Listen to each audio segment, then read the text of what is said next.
Hey, what's up, friends? Welcome back one more time. It's F. Dot here, joined by this time Nicholas McDonnell, another fantastic game dev in the line of game devs that we've had here. You've had some fun at the Global Game Jam before, right?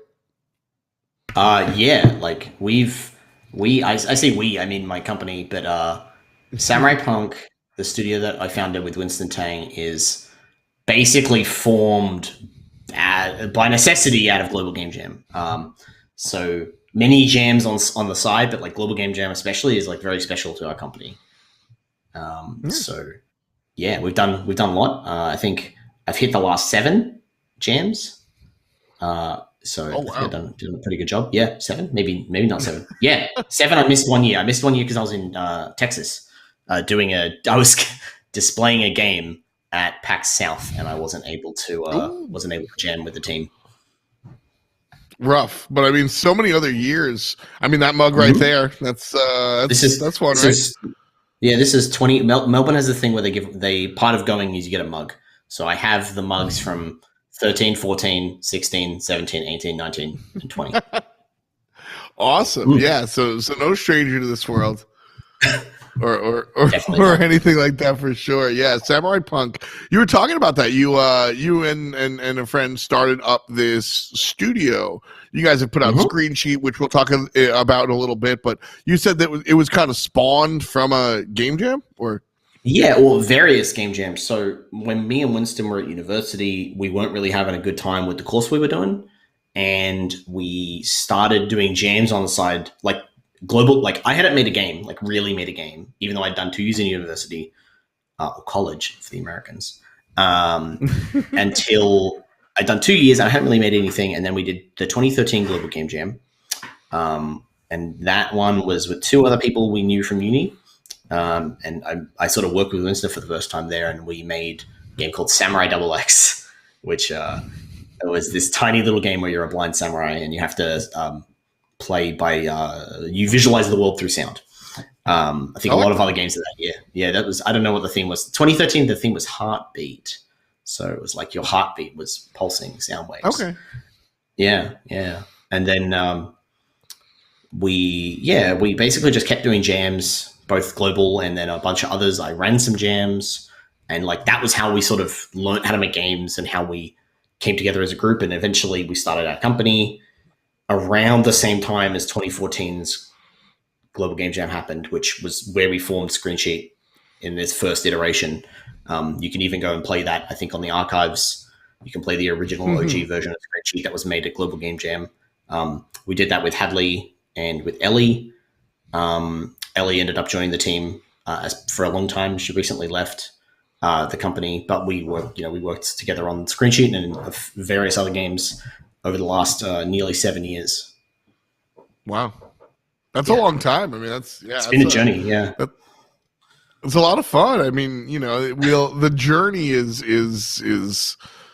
I don't know how to say it without being corny, but really, like, the journey is obviously like where that's the meat and potatoes of everything, right? That's the whole story, and that's where we learn, and that's where we do things. And so, kind of sticking to the spirit of the Global Game Jam being kind of like, a period of learning and whatnot. What are the things that is a long period of time coming to these? What are the biggest, 5? Pick an arbitrary number. We'll do it. But like, what are the biggest things that you've learned that you've taken from your years and years of experiences at game jams like this? Oh my god, 5 things or just one big thing? Oh, that's a lot of things. I guess, okay. So one, I think, and this is more me coming at it as a person with very little experience. I was unaware of Sure. what I was and the team. Well, I guess at the time we were just people working together. I was unaware of what we were capable of in such a short period of time. Um, Even as someone who had practically no experience. So I think that was formational for me in my creative career, because I was able to go like, oh, like this sort of formal education I was doing wasn't really presenting this opportunity that the game jam did present to me, and it showed me what was possible. Sure. And I think that was one really big thing. And then it taught me a lot about like boiling a concept down to its most like root element.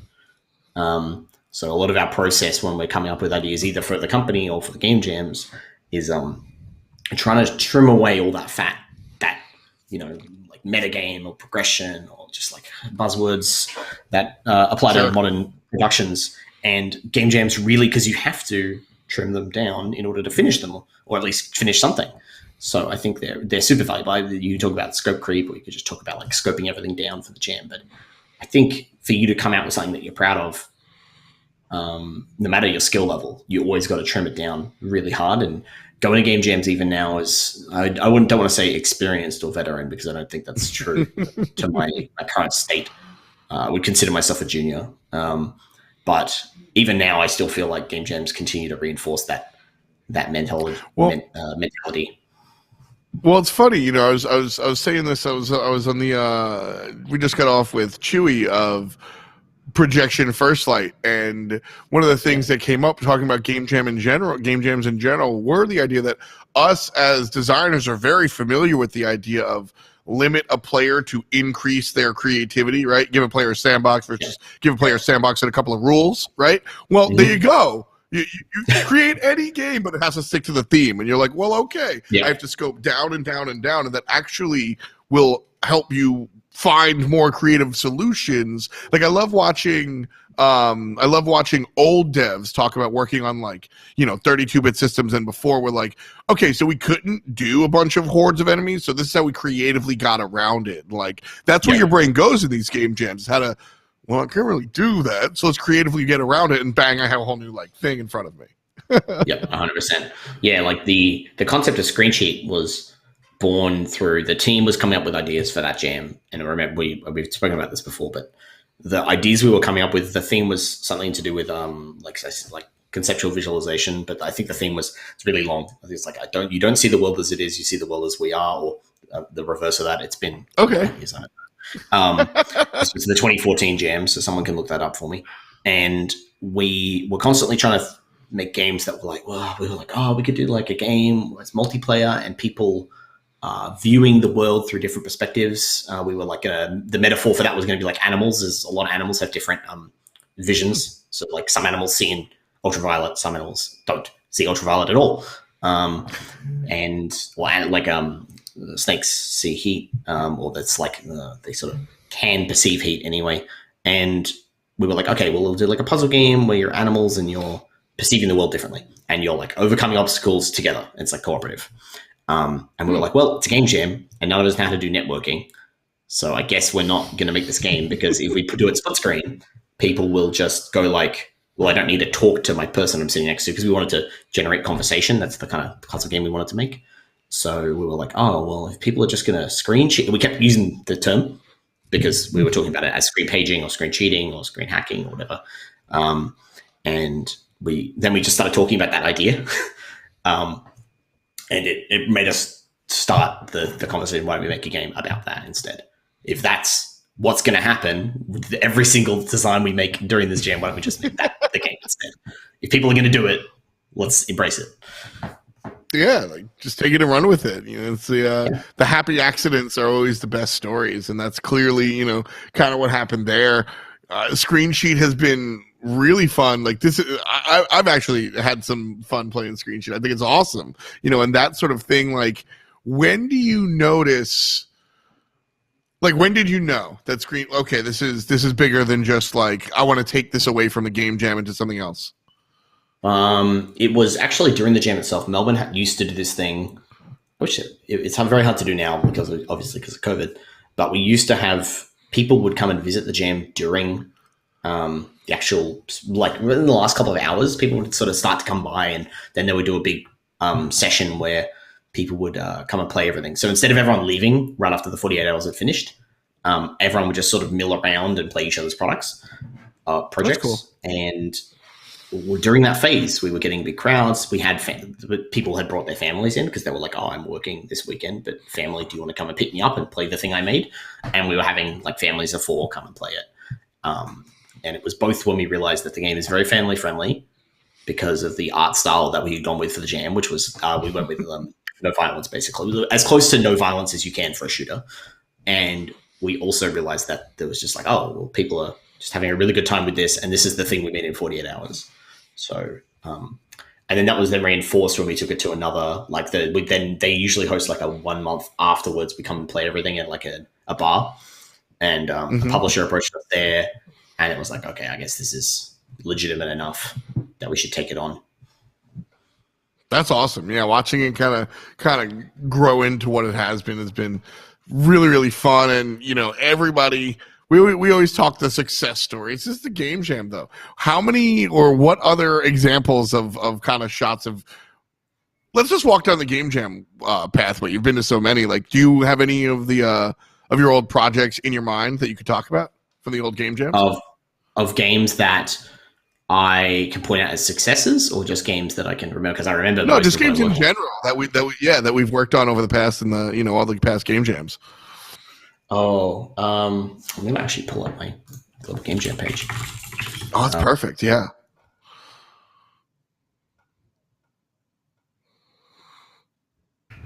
Haha. Let's see if I can get my. There we go. So we've done a lot of stuff.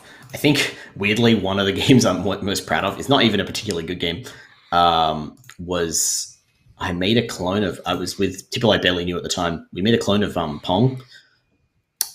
So this jam we were all trying to work with different people, and we made a clone of Pong, except every single time a player loses a point, the rules of the game change. I like that. It was just extremely, and the rules changed for both. Sometimes it would apply to just you, but sometimes it would apply to both players, and you'd be applying stipulations to your opponent. And it would escalate, so they would layer and stack. So by the end of by the time 5 points had been scored, the screen was shaking, and there were multi balls, and your paddle controls were flipped, and you had like ice skate sort of controls. So it sort of escalated really rapidly from there. Then historically, I kept working with. I like that. It reminds me of like a Pong adaptation of what is it, Kings, where you make the rules as you go through the deck of cards. Yeah, I think that's fun. I like that. Yeah. I think that could apply to anything as well. I think you take any simple competitive game and you just go like, oh no, every time you lose a point, the rules change, and they just stack and get. It had this really nice sense of escalation, and it was like very. We did it all just like. I think we made it. It was kind of like Sports Friends. I think not Sports Friends. Video Ball. It was like a 70s basketball sort of like that top-down view, but all like low, simple graphics. And then we were able to just spend the time because we had the game done in like a few hours because it's Pong. Not even a few hours. I think that we were just spending the whole time adding these stipulations and adding all these modifiers and making it really juicy. So that was a good example. I think. That one time you achieved the 44-4 rule of trying to like have the whole game done in the first 4 hours and then just spend the rest of the jam just making it like really good. Just make it better, yeah. Yeah. That's a good one. That's fun. Yeah, but then I definitely went down a train of making immersive sims during Global Game Jam. Some of which have like done pretty well afterwards on itch, getting a fair amount of downloads, but me and one of our coworkers, Dan Draper, are just obsessed with making first-person immersive sims. So we keep trying to figure out how, or by accident, we keep working together and then making these immersive sims where you have a small environment to interact with, lots of detail, and lots of usually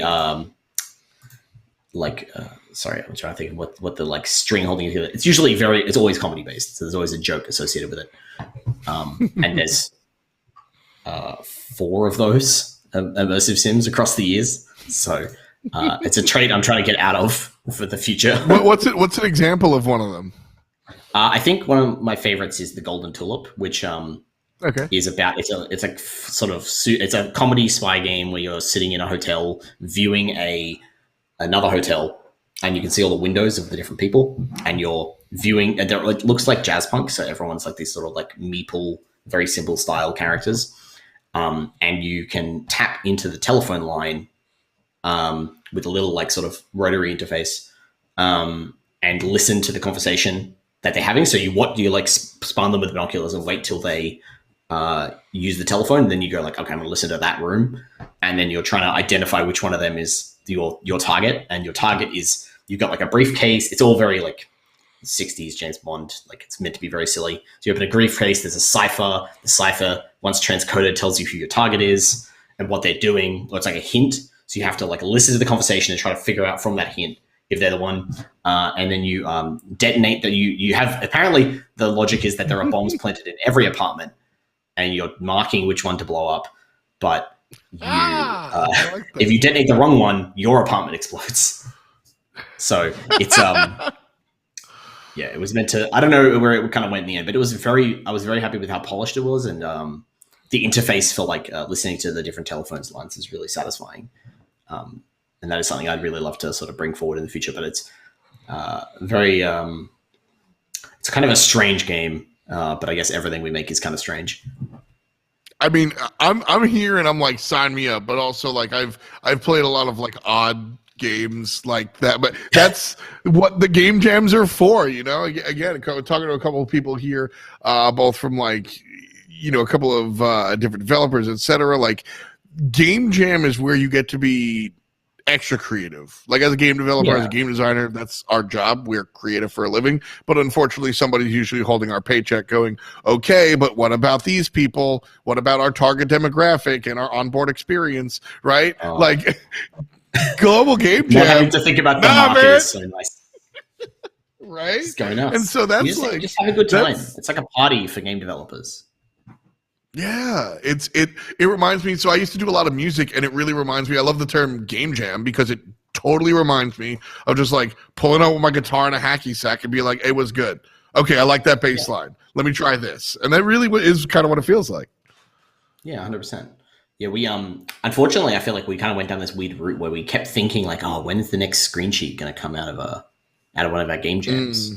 And we had to sort of divorce the going into global, because global was special, right? So because both the way it was run and our attendance meant something to us, so we had to like learn how to sort of bring back that sense of like, I'm still in my early 20s and like I don't know how to make games, sort of innocence, that game jam.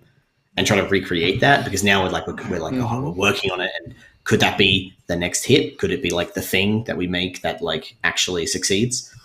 Yeah, so but it is helpful because it really allows you to get out of that headspace of, like you said, like thinking about the market and like whether or not there's a demographic for this game that's actually going to buy it.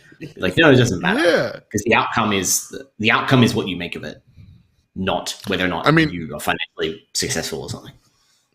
Yeah, and you know, that's again talking about like the world of game developers, game designers. A lot of game devs that I talk to are like desperately creative, just not, you know, they're in their like corporate box because now they work for a AAA or they work, you know, someplace else, and and like that sort of, when we look at where the big like games, that the big indie games, they're usually like young people that haven't been like taught the right way to do things, so to speak. Like, okay, who's the target demographic? Even not even that. When we talk, let's go big money years ago. I mean, who's the target demographic for Katamari Damacy? But they still made it, right? Like, you know what I mean? Like, that's what I want to see out of like the global game jam. That's why I continue to like look at these, like the fun world of like what goes on in places like this. And so, you know, you've got a chance to go to all these. We've talked a little bit about what you've done, but what are some of the more wild like ones that you've seen, whether it's by you, friends, or otherwise? Like, what are the more out there games that you've seen at game jams?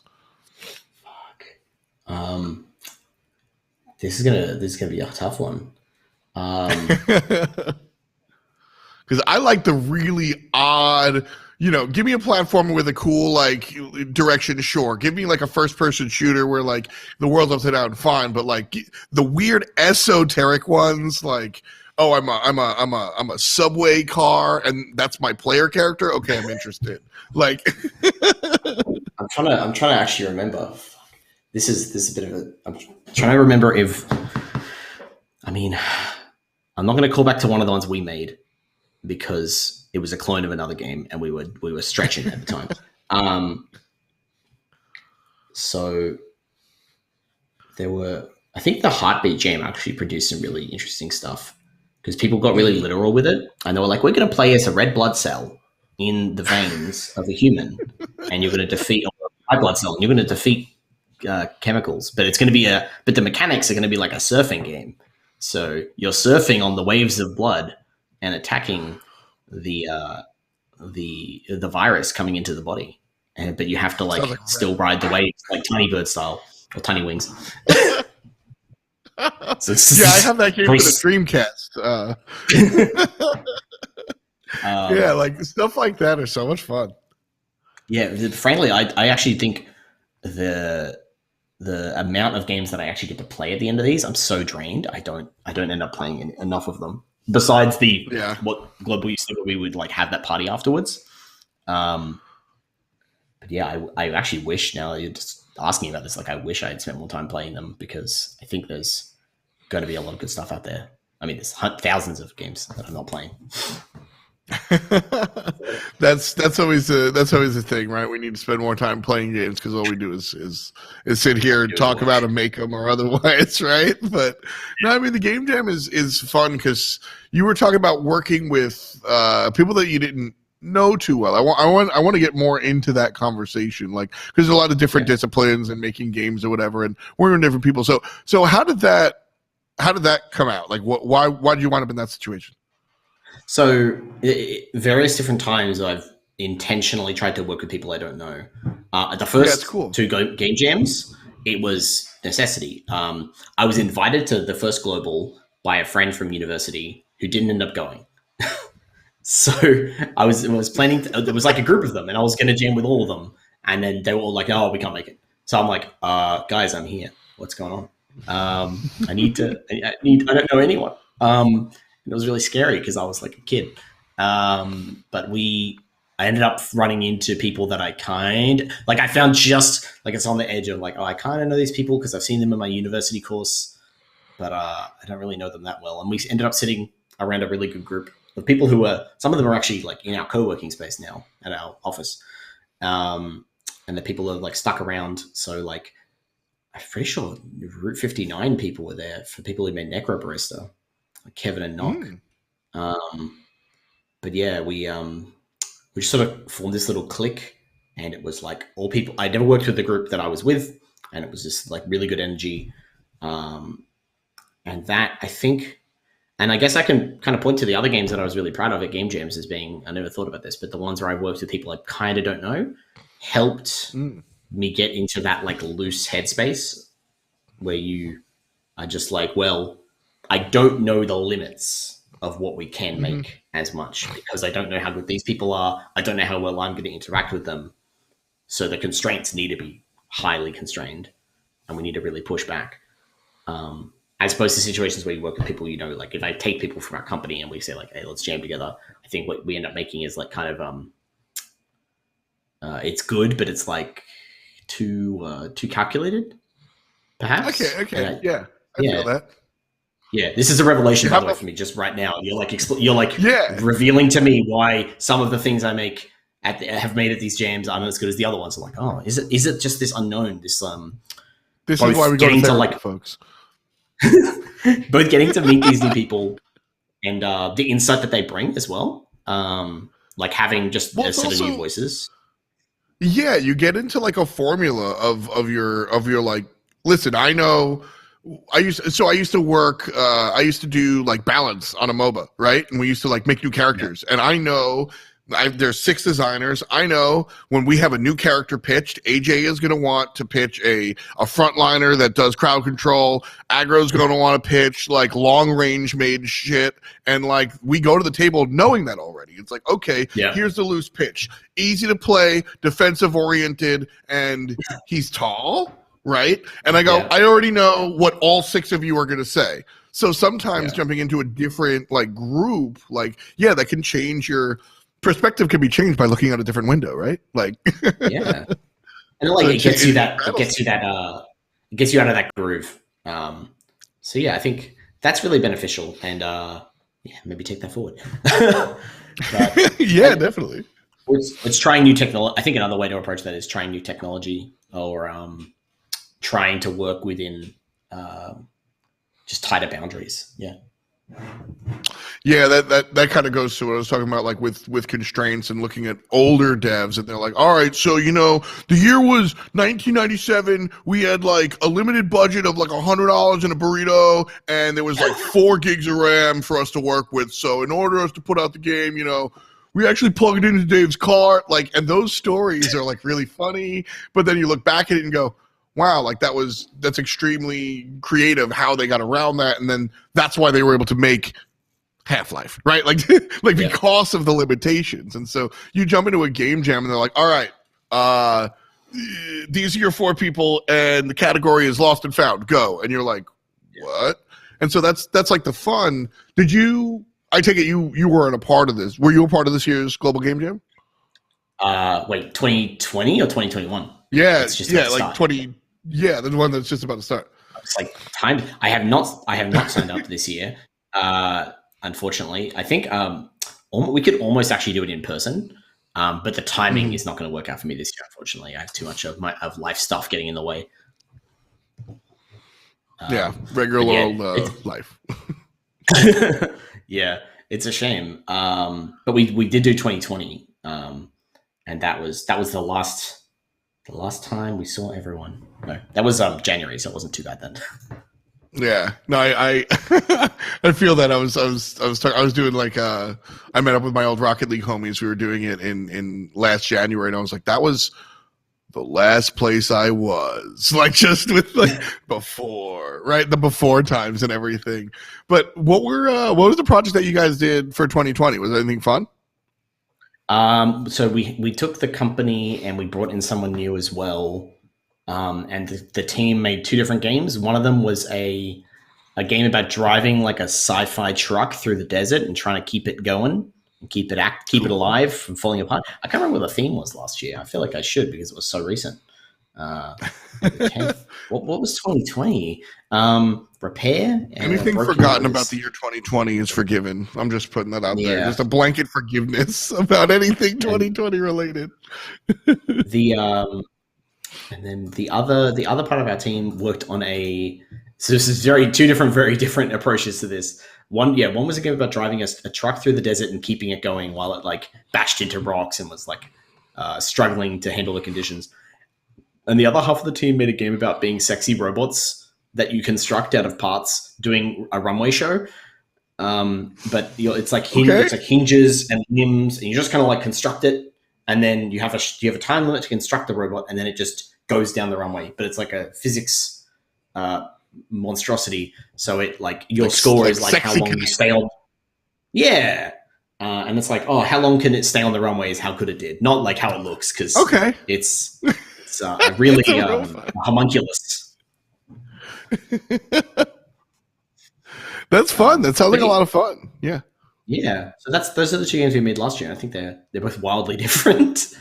The other team also had to use Unreal for the first time because they were like, "Oh, let's use this jam as an opportunity to like try a new engine." Cool. And that team had one person who knew the engine, who spent the whole time teaching everyone. But I think they were able to achieve quite a lot given that constraint. So it's pretty good. That's sick. Yeah, no, and also like that's the other side, right?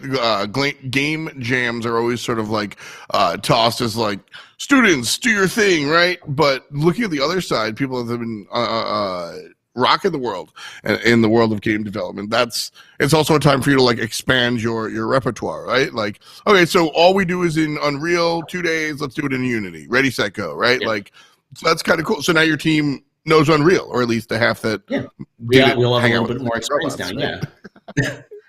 Yeah, that's cool, and then you have like ideas to kind of work on or whatnot. So interesting stuff. Tough that 2021 didn't work out. But some of our team is jamming this year though, so go on them. They're making it. Okay, word. Heck yeah, we root for that. If you were here, I mean, Lost and Found. Where would your mind go immediately? Like, would you another like first-person immersive sim? Or? No, I was going to put a rule in place that meant I wouldn't do that because it's such a trap. It's such a trap because it's always the same. It's like, okay, so you interface with things in a really the tactile first-person way, and you can pick up and throw objects, and you can drink liquor. Ooh, and you can throw bottles. I just love throwing things in first person. So I get Lost and that. Found. I'm thinking. Okay, I'm gonna do the in the process. Word. Usually, what I would do is I would look up if it's a single word theme. I would like do a like disambiguation or like a. I would go on like a thesaurus website and be like, what are the words that are kind of, and create like a word bubble and be like, okay, this is like lost and found. I guess is kind of like a bit of a trope. So that leads me straight to like trash, like St. Vincent's or like op shops. I don't know what they call them in the US, but like uh, the stores where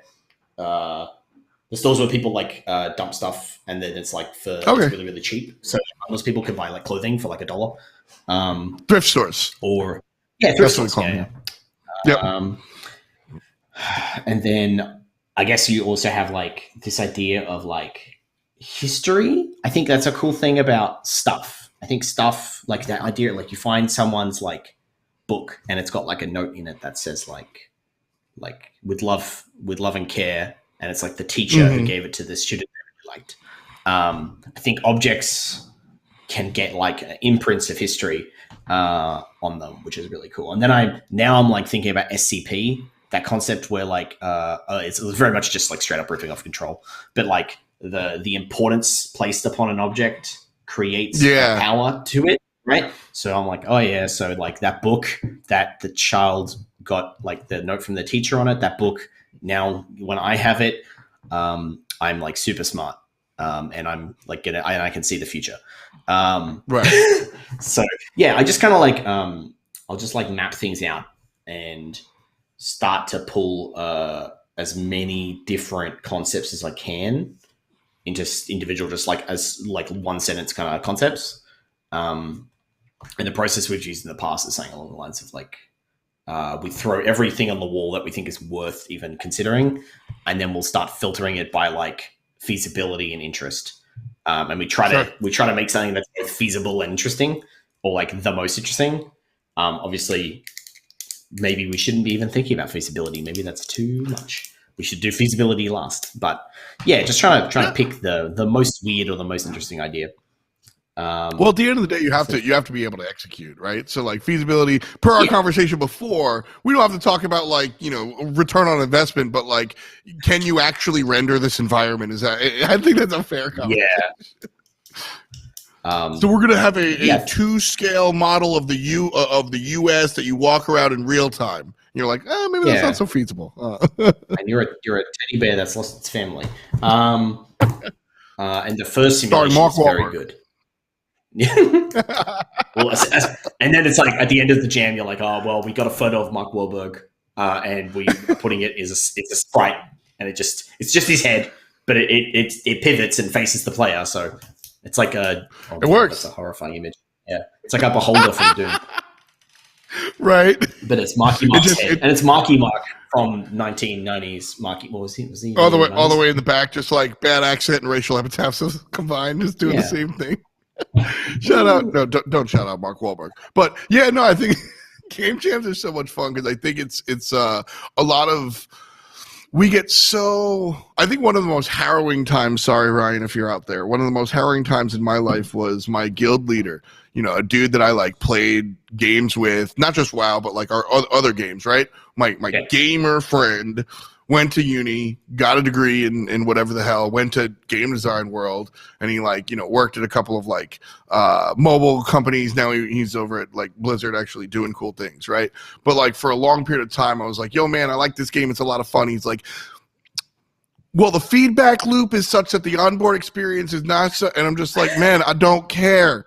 Like the game is fun. He's like, I can't look at games like that anymore. Like I'm so far divorced from that because we used to make iPad games that just it's fun. Like 3 people enjoy it, but it was fun. And now that's all he thinks in gamer in design speak. And then, funny enough, I got a job doing like design stuff, and I was like, Ryan, I can finally speak your language. He's like, no, I quit the corporate world. Now it's all about fun. I'm like, no, I don't. And that moment of like where you cross that boundary from like player to developer is such a, we all like remember when that happened, where you see how the sausage is made, and now you can't help but peek behind the curtain. You're like playing Red Dead or whatever, and you're like, oh, I really like how they implemented that systems design. Like, getting that out of your brain for these game jams is really the fun, important part. And seeing different people kind of like, you know, you just like, boom, let me slide over the notepad, let me do this word. That's the essence of it. That's the core of it. Like, I think when we talk about game design, it's an art. And sometimes that gets lost in our, I'm not going to go off on an anti-capitalist rant because I'll be here for too long, but like that gets lost sometimes. Say it's a feeling we lost and then we need to find it again? Exactly. Yeah, no, I'm way up here, I know. But like that's what the game jam is about. And it's fun kind of seeing that, you know, and making those connections. We talk about like physically making our teams and making games. You know, can you talk to any like friendships or mentorships that you have met people at game jams that you have like gone on for them to continue to be in your life professionally or otherwise? Well, I mean, I think the company founders, so Winston and Ellie, you know, we weren't really friends outside of, like, me and Ellie weren't really, she was at a different university. So we met at Global 2013 and started hanging out. And that's how I was like, oh, you should join us for 2014 when we do ScreenCheat, or what we do 2014. And then Winston, I started jamming with during university as well as at jam. And then as far as like mentors, I mean, also like half of Melbourne goes every year. So like the entire Melbourne industry, everyone like, and you're like, oh, what's up from jam? Because we had those, like, there used to be monthly meetups for the industry in Melbourne. And then we would either play the game jam games previously, or we'd just hang out. So like it was a really good way to like enter the scene and like meet people there. And yeah, like I think Giselle, who runs Global Game Jam, was a really big influence. She I don't know if she's still doing this year's. I'm pretty sure she is. She was involved in management of globally. Not sure what her current position is there, but yeah, she's helped us out a lot as a studio and as creators, both through running global and doing some other stuff on the side for the company itself. Yeah, that's the first person that definitely comes to mind as like actually someone who really helped us out. And that was just a result of us attending every year and us just being there and being sort of part of it. This was even before we were like running it as a business, doing a business stuff on the side. We were just there having fun. I think that's a question that I get often, you know, in the like on camera esportsy space or whatnot. But every time, every industry, you get the youngins asking the old heads, networking, what is it? How do I do it? And at the end of the day, it's just hanging out, right? Like, we can talk about going to the weird mixers and trading business cards, but those people that you very nonchalantly were like, yeah, you know, Ellie and Winston, the, you know, starters of our company met at a game jam. Like, that very is the essence of, you know, that's the cool stuff. So come to these things, you kind of like network and you meet the people that, you know, become part of your squad. Yeah, totally. I think that this just hanging out. I don't know if other jams do this, but the beers happen right after the jam as well. So all the time. I mean, not that everyone has to drink, but it's just like everyone's. I think it's just like after jam as well. Everyone's so tired. Everyone just drops whatever facade they may have had. We've all been like in our pajamas, like at our desks in a very small area. Thinking about that now scares me. But you know, doing a jam, you know, and everyone's just hanging out. You know, everyone's on the same level. Yeah. I think the cool thing was one of the years, it may have been 13.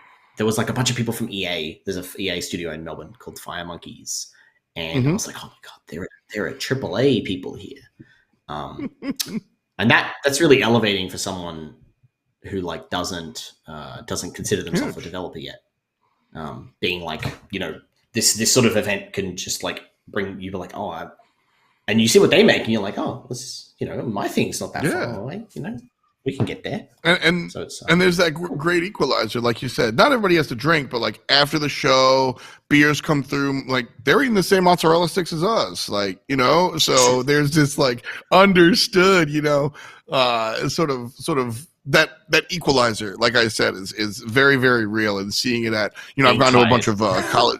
Yeah, just like, all right, so sure, you've been doing this for maybe like 10, 20 extra years versus me. You like are paying your bills for it, and I'm trying to figure it out. But at the end of the day, we both sat here for 12 hours and made a game because that's what we like to do. And like that, I think that's what brings us together theoretically, in person here on the internet this year. But like, we're doing it. And I think that's fun, kind of bringing sort of everyone together, realizing that big equalizer. And at the end of the day, I started talking about like getting into your like developer world and away from your designer world. And I think this is the type of event that not only reminds you what it is to like make a game and have fun, but also like see around and like, oh, like you said, they're the AAA guys, or if you're a AAA guy and you see the young kids and you're like, oh, I could remember when I was, back in the day. That energy is so infectious too. Of these, it is just the excitement. So I think it's pretty hard to not to recreate, but it's pretty special. One of my favorite ways, or most of my favorite stories working in the industry come from like the wind downs after the fact. Like, show was awesome, sweet, put together a great game, but like there was a 2-hour conversation that me, a guy from this studio, this girl, we all just started talking about like how to revolutionize card games. And now I spent 2 hours just talking about game design, and that's the best. Like, like that, those are the experiences that we kind of take and run with. So I think it's a lot of fun. I think it's cool that we're still able to do the Global Game Jam and see kind of people put their stuff forward. And this stuff is super important. Like, I specifically made this not just like a list of bullet point like questions. Like, we're just talking games. Like, this is what the Global Game Jam is supposed to feel like. So we can kind of do this and get that feel. Tomorrow we're continuing as well. Before we say goodbye to everybody and wrap things up here, man, is there anything you want to like spit to everybody watching, anything we didn't hit, or, just what's on your mind? Floor is yours. Some mud, work's tough, but we're getting by. I mean, I think I'm trying to think if there's anything of value that I can say that isn't just marketing for our company. That is we can do specifically. Marketing of the company. Go to samuraipunk.com. We have plenty of games, and we also sell cool apparel. I'm wearing some of it right now. What? I guess I wonder how many people are out there doing Game Jam for the first time and potentially not getting that experience of being in person. But this is still their first global or even their first jam. And just, I hope for them they're going to be able to get like a really awesome time, and they're going to be able to see at the end of this that they're able to create something really cool, and that they're going to hopefully have a lot of fun. Yeah. I don't really have much to say. I think that works. I'm not a super complicated person. I'm not in line to marketing stuff. It's the morning. Like I'm just sort of getting going. It's the morning, but that's also the Melbourne charm. Like, I'm a New Yorker through and through, and I always say that Melbourne and New York are sister cities. We speak plainly. That doesn't mean rudely. It just means plainly. That's all it is, right? Like, sometimes it's rude. Get out of the way. But other times, like, I've always enjoyed my time down in Melbourne. Hopefully, the world opens up someday soon, and I can come by and visit. But for now, the weather is lovely today. Oh man, I'm Atlanta's not so bad. I like Atlanta, but Melbourne, I do miss it. I do miss it. Thank you so much, man. I appreciate your time, Nicholas. Okay. It was awesome. One more time, that's samuraipunk.com. They've got games. They've got merch. Hit it up. I mean, awesome if you want to like chat with us and talk games, our Discord is just discord.gg/samuraipunk. I think they may have a better URL now, but it's just samuraipunk. That's where we are and everything. We've got like a big game dev. We sort of like our community is like a split between the players and then like students and developers. So there's a good like game dev chat going on there. So share your stuff. I know. Well, I want to play some more stuff this year so people can send it to me and I can give you a big thumbs up and say it was great. Yeah, it's sick. I think that's perfect. That's exactly what works out here. So find them on the Discord, samuraipunk.com one more time for games and gear and etc. But that does it for us here. Nicholas McDonnell, thank you so much for your time. I appreciate it. I'm Tom. Okay. That does it for us here. Game Jam continues tomorrow. Make sure you follow this channel for all the good stuff there. But thanks for your time, and we will catch you tomorrow. Peace. Thank you. Bye-bye.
Where's the eraser?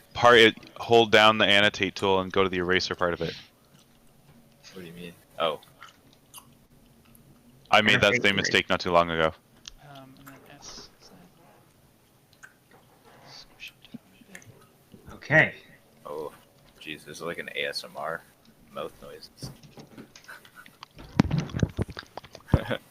Please don't. Yeah, Tyson.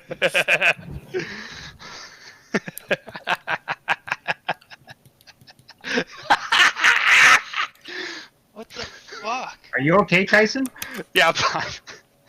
Just a lot of caffeine in my system right now. Apparently. Yeah, I've had 5 coffees today. This this episode of Global Game Jam is sponsored by Gamer Sups. What? What? Gamer Sups.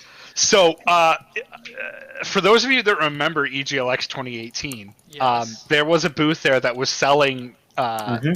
basically their own version of G Fuel. Yeah, I remember. I bought some, and I still have it. Oh man. Oh god. The expiry date was like 2019, I think. The Oh, fact no. that you didn't even have to I'm give still us a drinking date. it. You just said that the expiry date was. That's it. Bad. Mhm. I mean, it's like 90% sugar. What can really go bad in it? Plenty. Don't know what else is in there. Anyway, I've been drinking it for a while, and I'm fine, so... Are you? Did you hear the sounds you just made? Okay, relatively I'm fine. I'm not sick, Yet. so... Okay, fair enough. I've just realized that my webcam is hella underexposed. I gotta fix that.